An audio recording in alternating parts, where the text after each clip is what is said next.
بسم الله الرحمن الرحيم. السلام عليكم ورحمة الله وبركاته. عملاء تاج المميزين. احنا النهاردة هنشوف ونسمع مع بعض حكاية النوفا الاي اير برو. تمام، احنا ما رضيناش نعمل عليه مراجعة ولا حاجة لما نجربه. الناس اللي نزلت في اول يوم مراجعات او مواصفاته او شكله ما كانوش لسه جربوا حاجة ولا كان حتى نزل السوفت وير. دلوقتي السوفت وير بتاعه نزل اونلاين وملفات القناة بتاعته اونلاين، ونبدأ مع بعض كده في مواصفات الجهاز.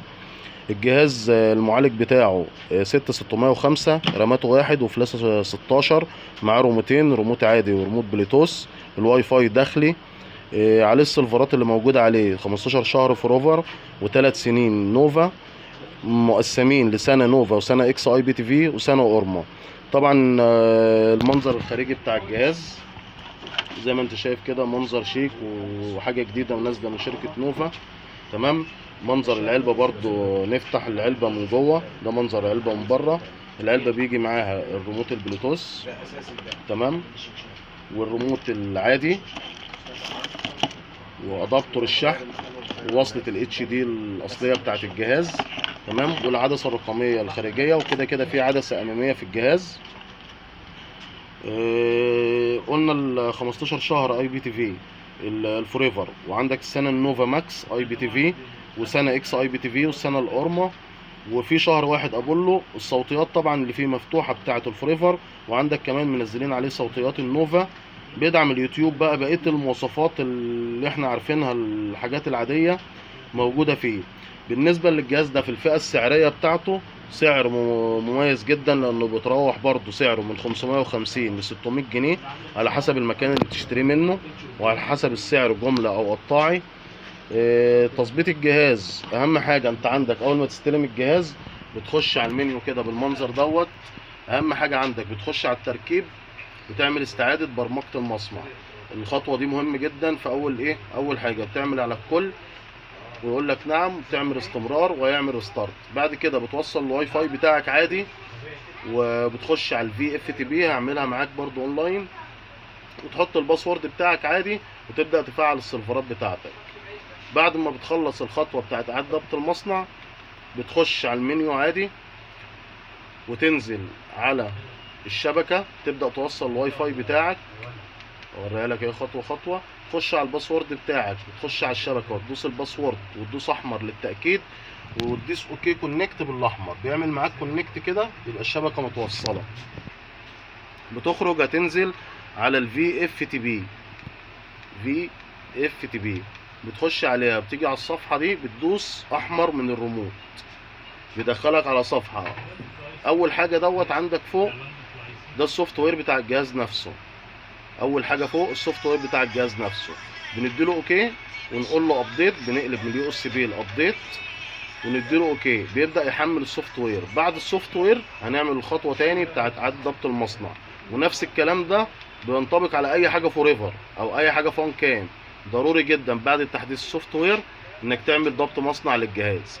بعد ما بينزل السوفت وير وهتعمل ضبط المصنع، هنخش برضو احنا مع بعض على الفي اف تي بي وننزل ملف القنوات متحرك بقى لجميع الاقمار. طبعا بالنسبه للشيرنج الناس بتقول الاس ان كده كده اشتغلت اول امبارح، شغال على الفوريفر وعلى معظم السيرفرات. الله اعلم بقى تفتح هتكمل، الله اعلم ورسوله، لان برضو عشان مش عايز اقول زي الناس ونطبل وخلاص وهتفضل شغاله. ممكن تفضل شغاله وممكن تفصل لغايه ما يغيروا الكروت برضو ويثبتوها على الفوريفر. بس عامه هي فاتحه الوقت، جربناها امبارح على ناشير وعلى كذا سيرفر وشغاله. كده الجهاز عمل ريستارت اهو قدامك. الخطوه اللي جايه هنعمل عشان برضو نتذكرها كلنا، لازم نعمل ضبط مصنع تاني بعد السوفت وير ما ينزل، لازم نعمل ضبط مصنع تاني. هنخش برضو على المنيو ونختار التركيب ونخش نعمل ضبط مصنع على التركيب اهو، ونعمل استعادة برمجة المصنع 4 اصفار الكل. كده انت رجعت الجهاز بعد السوفت وير وضبط المصنع. هنخش بقى على الفي اف تي بي تاني ونبدأ نفعل ننزل ملف القنوات بتاع الجهاز. والجهاز حتى لو فصلنا برضو، عشان كانت مشكلة بتقابلنا في الفوريفر انك بعد ما تفصل الباور بتلاقي الجهاز بيطلب منك الباسورد بتاع الواي فاي تاني. لا، المشكلة دي محلولة في السوفت وير اللي هم منزلينه. كده الجهاز عمل ريستارت. هننزل على الفي اف تي بي بنخش الواي فاي الاول نتاكد انه متصل. ده بقى عشان عملنا ضبط مصنع عشان برضه نبقى مركزين مع بعض. هتحط الباسورد بتاعك عادي.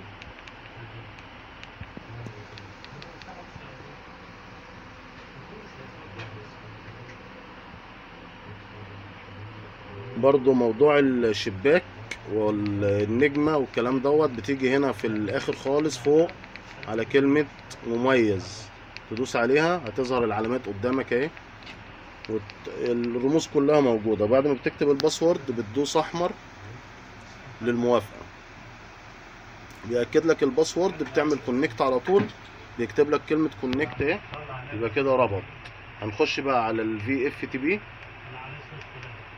وتدوس لينك احمر كاتب لك تحت خالص اهو تو لينك تو اف بي، بريس احمر هندوس عليه.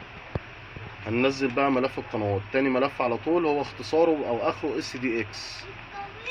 تعمل ابديت. عايز حاجة؟ حبيبي يا باشا ابعت لك البتاع على ايه؟ مفيش مشكلة، احنا في المحل كده كده عادي شغالين بقى عادي. تعديل قاعدة البيانات بنقول له نعم. كده ملف القنوات بتاعك هتلاقيه نزل كامل، تمت العملية بنجاح. لو خرجنا كده من غير حتى ما نعمل ستارت هتلاقي القنوات عندك نزلت اهي عادي. وان شاء الله نعمل مراجعة جديدة برضو للأجهزة الجديدة زي الهوكس والكلام دوت. انا كنت متردد عشان الاسعار بتاعتها، بس ان شاء الله برضو هنعملها قريب وتصبحوا على خير.